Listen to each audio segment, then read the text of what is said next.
So you've always wanted to play guitar, but you don't know where to start. Here's where you start. This lesson right here. My name is Brandon, and this is MyPOVGuitar. I help you learn the guitar from your point of view. The camera angle from your point of view takes so much of the guesswork out, and it makes learning guitar easier. This is the best first lesson for anyone. I cut to the chase. By the end of it, you'll learn how to play 2 chords. We cover a lot of ground, but it's not overwhelming. The first thing that you need to know how to do is how to hold the guitar properly.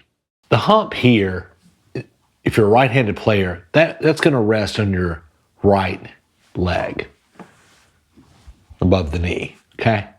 Your right arm is going to kind of hug this top hump. And you know that it's going to be right if you can not use your left hand to hold up the guitar.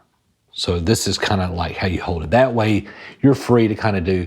Now there will be times, obviously, when you're going to switch hands and hold the guitar with this, but this is basically bracing the guitar and putting it in a comfortable position for you to play.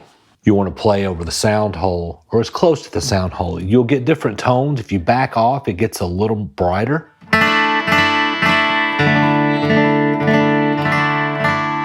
I tend to always play just behind it because I like that jangly. Especially on a Gibson, it just sounds so good. None of this matters if your guitar is out of tune, and we're not going to get into it in this lesson, but I'm going to point to another lesson where I go step by step to show you a really cool way to remember, what strings are tuned to which note, and you can get, this is a little Stag tuner. I have no affiliation with these people, but it's a little $10 tuner. You can get it online, and it's pretty accurate. So on the guitar, you have these metal bars, and they're called frets. You'll hear them used as a verb as well. Hey, fret it here, fret this note here, fret this string here. And for your beginner chords and what they call cowboy chords, that's going to be in the first position. That's the first 3 frets, okay? So when you fret a string, you're going to want to press down, not on the bar, but on the wood behind it. So 1, 2, 3rd fret on that string there, you're on the wood behind it. You want to get as close to the fret as possible with the metal bar with the finger. The further away in certain strings, they'll buzz. And they're harder to press down. But we're going to see in this lesson, you're going to have to share fingers in a fret. So one finger is obviously going to be farther away. You have 6 strings on the guitar. And the way we number them to keep up with it is 6 at the top, 6 down to 1. 6, 5, 4, 3, 2, 1. So if someone were to say, hey, fret the 5th string on the 3rd fret. 6, 5, 1, 2, 3 behind the bar.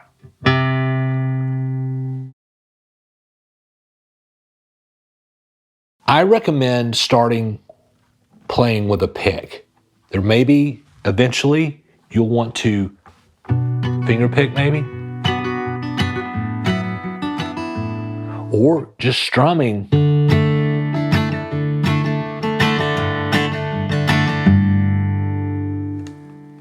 But I think you should learn with the pick first. There's some debate on this, but that's what I think. And you want a somewhat flexible pick because in the beginning, you're not really going to have that finesse. You're kind of going to be probably strumming pretty hard. This here has a little give to it. And I recommend around 0.50 millimeters to start. And you can go heavier or thinner and just kind of experiment and what feels comfortable to you. But 0.50 is a really good middle ground there, where it's got that.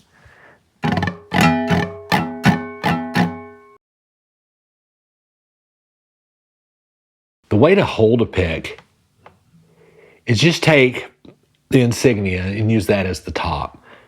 Take your thumb and run it horizontally across. And then you'll take your index finger and run it vertical. So you're kind of holding it like that. Now you can have more of the pick sticking out or have it closer to your hand. Whatever feels natural, just kind of get used to it.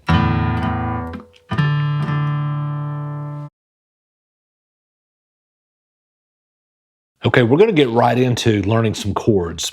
And one of the best things invented was the chord diagram. It's really easy to read once you kind of get a feel for it. It's like a map. A chord diagram is basically the fretboard, and then you'll see the strings. You'll see dots with numbers on them. Those are your fingers, okay? We number our fingers. Index finger's 1, middle finger's 2, ring finger's 3, pinky is 4. Thumb is not a finger, okay? So 1 through 4. So when you see a chord diagram, it's showing the fretboard, and it's almost as if you're looking at it from your point of view, the fretboard, but it's kind of turned vertical almost. So, you kind of have to, in the beginning, you're kind of cocking your head, but it's basically from your point of view, but it's kind of up and down versus side to side. The reason they do that is for left-handed players, but once you get used to that, you can look at it, and it's almost as if you're looking straight down on the guitar. So let's get into the first chord using a chord diagram. And this is going to be an E minor chord. Okay, so E minor. You're going to take finger 1, which is your index finger. And on the 5th string, 2nd fret, you're going to press it down there.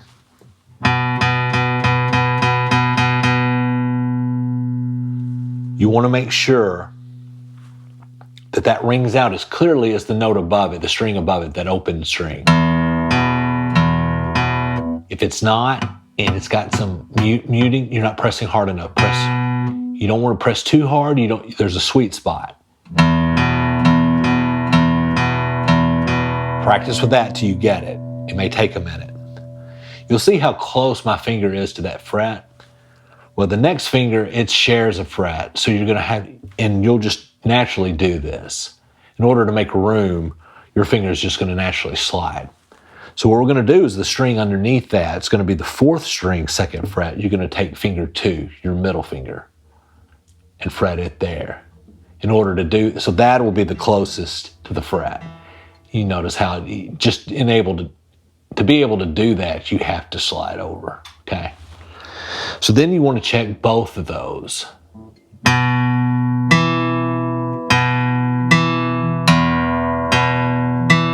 Make sure they're ringing out. Same thing, if it's not, if you're muting, press down harder. So it rings out loud and clear. If you notice there are O's or circles on the side, sometimes you'll see an X instead of, the E minor has no X's because that means you strum every string. The circle is the strings you play. So you strum from the 6th string down. All of them. Now, you're going to need to cup out. And this is going to feel awkward at first, but try to find a way that's most comfortable. Because what you want to do, you want to cup out. Because all these strings underneath that you're not fretting need to ring out. So you could, if you're not cupped out enough, you'll mute them. So you may have these 2 ringing out, but then you're going to mute these. So make sure everything rings out.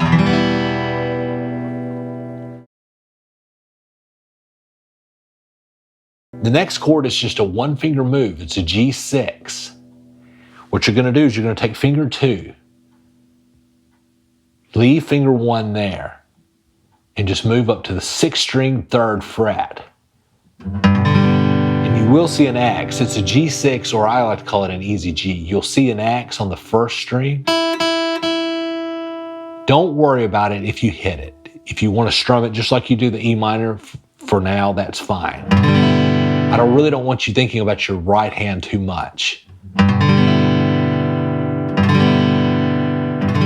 So just like the E minor, make sure they're ringing out. And a way to test that on both of these is to strum each string.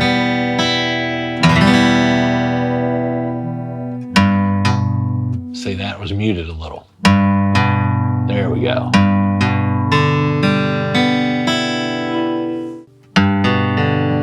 And try to get as close to the sound hole as you can, but if you're a little behind it, still gonna sound good, man. That's kind of where I play, right in that spot right there. So once you kind of get decent at that,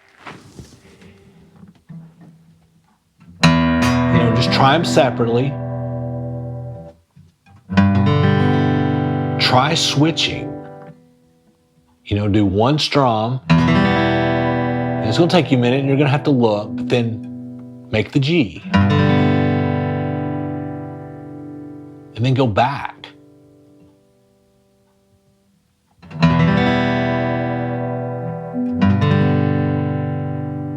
Those are the first 2 chords in About a Girl, Nirvana.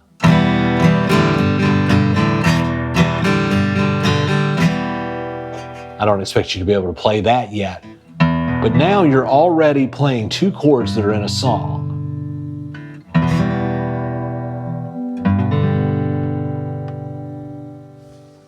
If this lesson helped you, but you want a more personalized one-on-one session with me, there'll be a link in the description and in the comment section.